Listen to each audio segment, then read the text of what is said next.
تم جو خواب دیکھتے ہو ان کی تعبیر تمہاری دعائیں لکھتی ہیں۔ تمہارے ہاتھوں کا اللہ کے روبرو اٹھنا تمہارا نصیب بدل دیتا ہے۔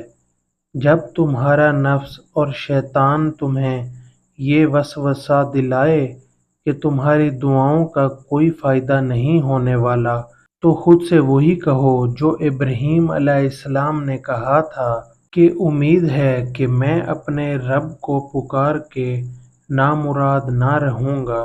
اے اللہ، جو ہمارا مقدر نہیں اس کی خواہش بھی ہمارے دل میں نہ ڈال، جس میں تو راضی نہیں اسے ہماری دعاؤں کا حصہ نہ بنا۔ وہ زندگی عطا کر جس پر تو راضی ہو اور ہم بھی راضی ہوں۔ ہمیں سرکشی اور خواہشات کے الاؤ سے بچا لے۔ ہمیں نفس کی بجائے اپنی فرما برداری کی جانب راغب کر کہ دائمی سکون تیری یاد سے ہی وابستہ ہے۔ دعا میں اتنی طاقت تو ہوتی ہے، وہ لکھی ہوئی تقدیروں کو بھی بدل سکتی ہے، اور جس رب نے اپنے بندے کی دعا مچھلی کے پیٹ سے سنی، پھر وہ کیسے تمہاری دعائیں نہیں سنے گا؟ جس دن دعا مانگنے کے بعد ہمارے دل سے یہ شک ختم ہو جائے گا کہ دعا پوری ہو گئی یا نہیں، اس دن سے ہماری دعائیں پوری ہونے میں زیادہ وقت نہیں لگے گا۔ اللہ سے یقین کا رشتہ بنائیں، شک کا نہیں کہ پتہ نہیں میری دعا پوری ہوگی یا نہیں۔ اللہ ہماری ہر دعا سنتا ہے، بس وہ آزماتا ہے کہ میرا بندہ کب تک صبر کرتا ہے، کب تک اپنی دعا کے پورے ہونے کا یقین رکھتا ہے۔ پھر جو لوگ پختہ یقین رکھتے ہیں ان کی دعائیں رنگ لے آتی ہیں، اور جو دل میں شک رکھتے ہیں وہ خالی ہاتھ رہ جاتے ہیں۔ تو تم دعا کرنا کبھی مت چھوڑنا، مگر ہاں مقدر کے پیچھے بھی کبھی مت بھاگنا۔ بس یقین رکھنا اور انتظار کرنا۔ جو لمحہ صبر آزماتے ہیں دراصل وہی قبولیت کے لمحے ہوتے ہیں۔ تم نہیں جانتے کہ اللہ نے تمہارے لیے کیا کچھ سوچ رکھا ہے۔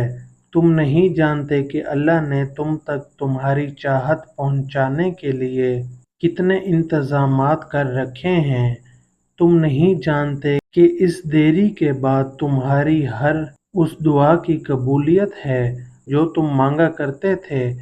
تم نہیں جانتے جس کی ایک تجلی سے کوہ طور راکھ ہو جائے، اس کا ایک حکم کیا سے کیا کر سکتا ہے۔ بے شک تم نہیں جانتے کہ تمہارے خوابوں کو پورا کرنے کے لیے اس نے کیسی تدبیریں بنا رکھی ہیں۔ تم نہیں جانتے کہ تمہیں توڑنے میں ہی اس نے جوڑنے والے سبھی راز چھپائے رکھے ہیں۔ تم نہیں جانتے کہ اس نے اختتام میں تمہاری رضا کو ہی تمہارا مقدر لکھ رکھا ہے۔ تمہاری سوچ تمہارا مقدر ہے۔ تم جیسا سوچو گے اللہ کو بالکل ویسا ہی پاؤ گے۔ جیسے درد آنکھ میں ہوتا ہے، منظر میں نہیں، بالکل ویسے ہی جس سکون کو تم دوسروں میں تلاش کرتے ہو وہ صرف تم میں ہے۔ اللہ کے دینے میں دیر نہیں، تمہیں مانگنے میں جلدی ہے، اس لیے بار بار امید ہار دیتے ہو۔ اللہ تعالیٰ نے اگر دل دعاؤں کی جانب موڑا ہے تو کچھ تو ہے جو اس نے بدلنے کا سوچا ہے۔ مل جائے تو شکر کے ساتھ قدر کرو، نہ ملے تو آپ اچھی طرح صبر کرو۔ ابھی کچھ نہیں بدلا، آپ بس اللہ پر یقین رکھو اور دعا کرو۔ جب پہنچ جاتی ہے تمہاری اس تک صدائیں تو وہ بدل دیتا ہے نصیب کی لکیروں کو، کیونکہ وہ الخالق ہے، اس کی بارگاہ سے کوئی بھی خالی ہاتھ لوٹتا نہیں ہے۔ ان دعاؤں سے ہے، اور دعائیں تو ان حقیقتوں کو بھی بدل سکتی ہیں جنہیں تمہارے مقدر میں بہت پہلے سے لکھا جا چکا ہے۔ ہر چیز نصیب سے نہیں ملتی، کچھ چیزیں دعاؤں سے ملتی ہیں۔